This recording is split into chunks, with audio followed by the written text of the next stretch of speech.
One thing that is very, very hard is to know when to brake for the first corner after the start. On a race weekend, you practice a lot and you qualify, but you never get to brake into the first corner from the speed you have right after the start. And that makes it very difficult to know when you should brake. Of course you should brake later than normally, but how much is that? How much later?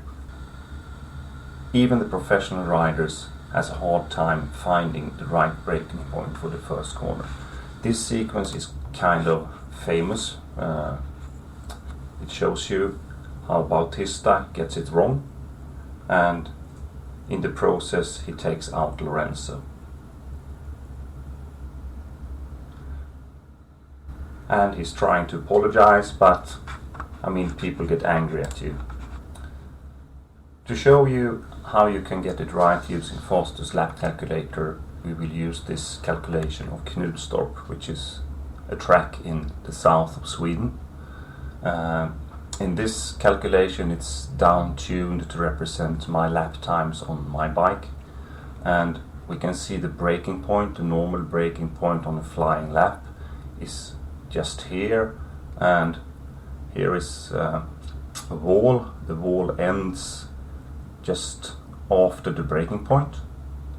In meters, the braking point is at 88.7 meters from the start of the calculation.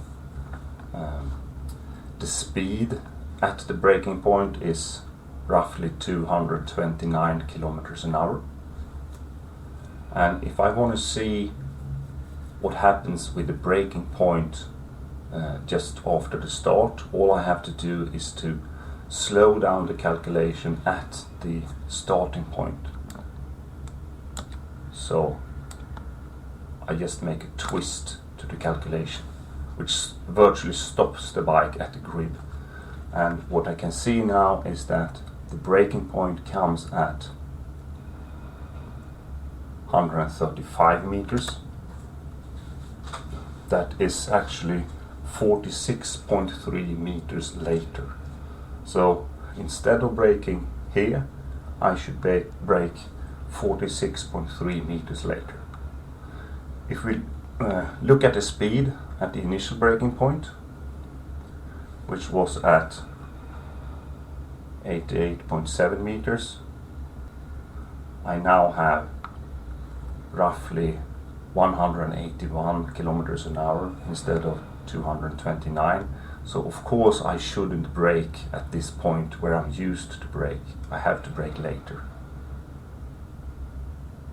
And just by doing this very simple thing, you can see exactly where you should brake also after the start.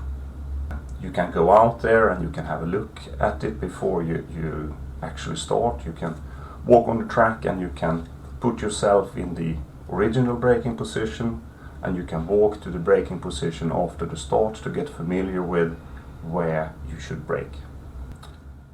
That's all for today. Thank you very much.